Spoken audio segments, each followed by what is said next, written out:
Alright guys, this one is a classic case of family sacrifice meeting harsh reality.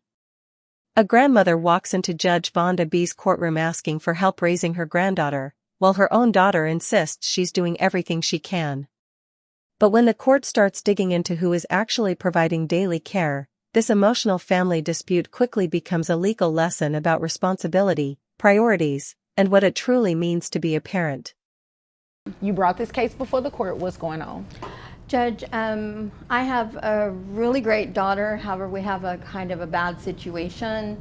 My daughter seems to be so busy sometimes that I think she knows she's a mom, but she has other responsibilities that she's kind of putting in the forefront of everything. And so it's the last 2 years it's kind of gotten difficult for me. We have one baby girl. Her name is London, and she's almost 2, and my daughter is trying to go to college, work, be a mom, and everything else that she wants to be. And so it's just gotten to a point where it's kind of ridiculous because I need some assistance financially, and unfortunately I'm not getting it. Okay. All right. And do you pay health insurance for the child? She is on Medicaid right now because we qualify for Medicaid. All right. Okay. Anything else? The grandmother's story immediately sets the tone. She isn't claiming her daughter is a bad person or an absent parent. In fact, she acknowledges that her daughter is working hard and trying to build a future. The problem is much deeper than that.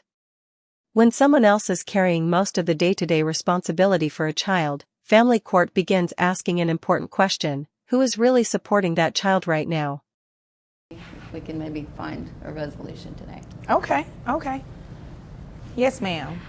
So I am a full-time student, college student. Okay.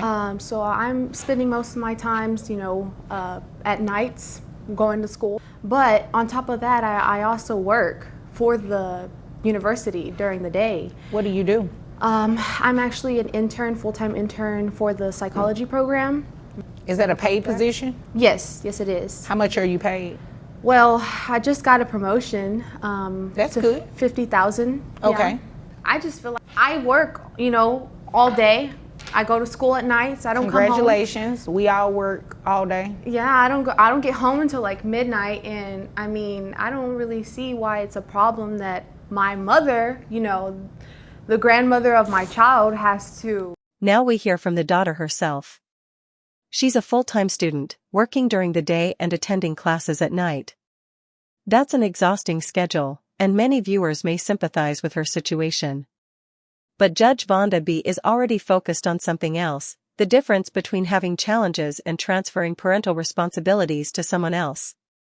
Did this moment make you start seeing both sides of the case? Well, because I'm not the one that got pregnant on prom night. You wouldn't be having this problem. Okay. That wasn't my decision. Okay, but you're my mother, right? I you had always one said child. you wanted a grandchild, didn't I you? had one child. Yes, I wanted a grandchild, but it would have been nice if you would have got married first and had someone to share the responsibility with, not me. I can't do it by myself, though.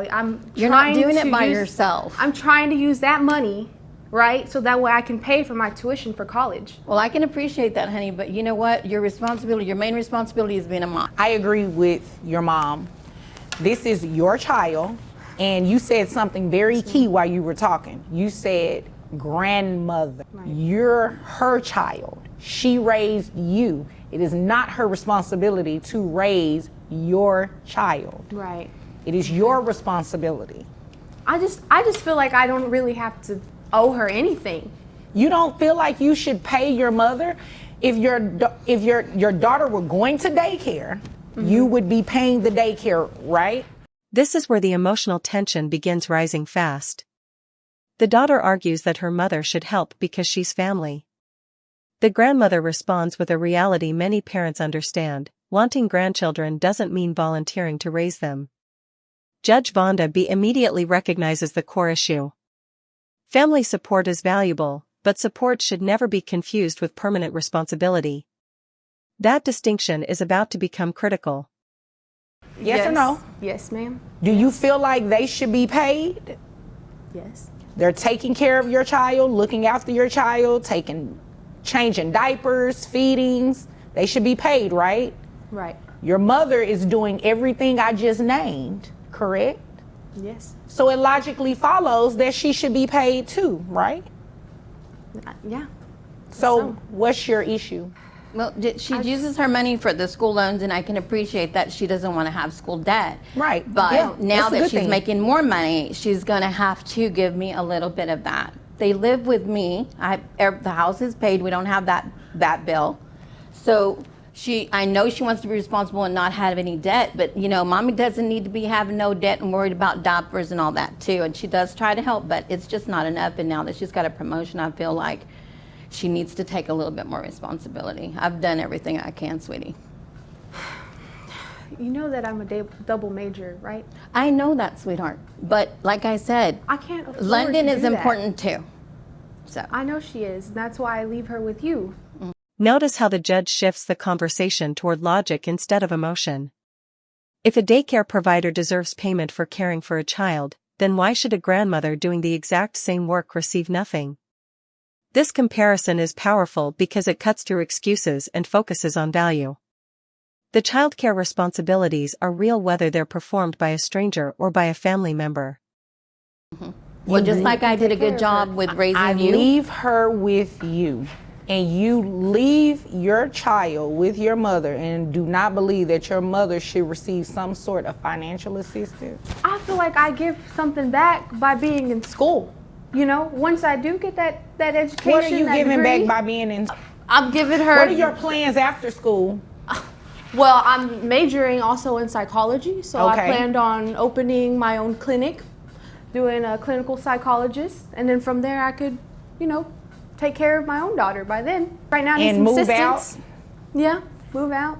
And your mom still takes care of the baby? No, I could take care of the baby by then. I just need a little bit of help You and can assistance. take care of the baby by yourself now. Thank you, Jen. So I'm still not hearing what your issue is. My issue is just, Because she's your mom, you don't believe you need to pay her something. The daughter's argument now centers on education and future success. She believes that investing in her degree will eventually benefit everyone, including her child. And while there's truth in that idea, Judge Vonda B highlights an important legal principle: future plans do not replace current obligations. Parents can pursue goals, careers, and education, but their responsibilities to their children continue in the present. that's what I thought. Because if you think about it, you really don't live there. You just going to sleep. Mom is taking care of the baby. You'd agree with me, right? If you're coming in at midnight, the baby is with your mom all day. You're literally coming to the house, not seeing the baby, because if it's at midnight, the baby is asleep, I'm assuming. Right. And you're going right back out I to go tuck to her school in. and work. I tuck her in. She's already tucked in, so you just pull the covers over a little higher. I give That's her a what you kiss do? good night. She wakes her up, Judge, and just to play You with her wake for a up little the while. baby I at mean, midnight. just so I can give her a kiss, read her a little story, so that way there is some sort of bonding between us, since I do work, all night long and go to school and all that. Oh, well, that's nice. But what's going to be nicer is you're going to give your mother that money for taking care of your child, because she is footing the bill. She's taking care of everything. And if you think about it, technically, you're not even living with her. You're only staying there at night for a couple of hours. Right. And the baby is with your mom. This exchange may be one of the most revealing moments in the hearing. The judge points out that the daughter is rarely home long enough to provide consistent daily care. Between work, classes, and late nights, the grandmother is effectively functioning as the primary caregiver. That changes how the court views the situation. What would you have done if you were balancing school, work, and parenting all at once? And I'm assuming this happens on the weekends too? No, on the weekends she does stay home, and she does help. And like I said, she does like that. She's not like that girl that goes clubbing and stuff. She does take that responsibility serious. Yes. It's just her job and school, and now she's going to work full time. Now she's going to be working more with the promotion. Right, because I got that promotion. That kind of leaves us with a little extra money and no time, because we hardly had any time now. I can't even imagine what it's going to be like now that she's going full time. Okay, this is what we're going. To the grandmother's credit, she acknowledges that her daughter is trying. There are no accusations of partying, neglect, or reckless behavior. Instead, this case highlights something much more relatable: a hard-working parent stretched beyond their limits. But good intentions alone don't pay for diapers, food, housing, and everyday childcare. The court must focus on what the child needs right now.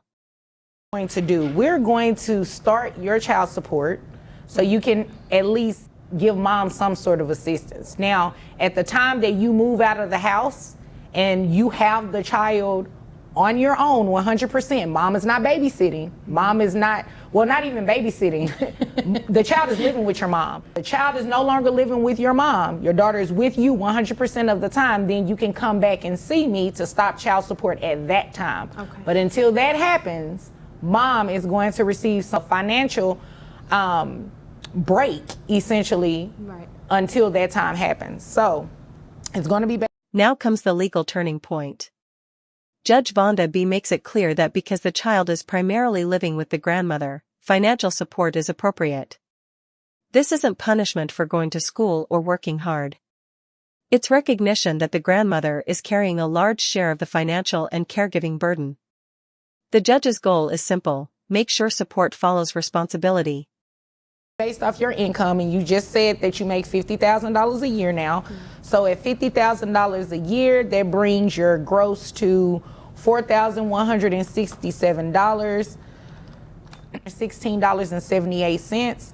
There is a reimbursement to Medicaid. Now, you are working full time. Mm-hmm. You have access to health insurance now? Yes, yeah. Do you know how much it'll cost? I actually don't know. I don't know. Okay, this is what we're going to do, because Medicaid reimbursement is about $375. The court now begins calculating support using the daughter's own income figures. Many viewers are surprised when family courts rely on straightforward math rather than emotional arguments.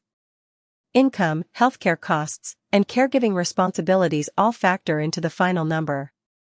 Once those pieces are established, the court applies the guidelines and determines what level of support is appropriate. It's based on 9% of your gross. Okay. I'm pretty sure your health insurance is cheaper than that for your daughter only. So what I'll do is order you to be and give you a credit of $100 towards the health insurance, okay? Okay. So that'll make your monthly child support obligation $803 to your mother. Sorry, baby. You gotta learn. Okay.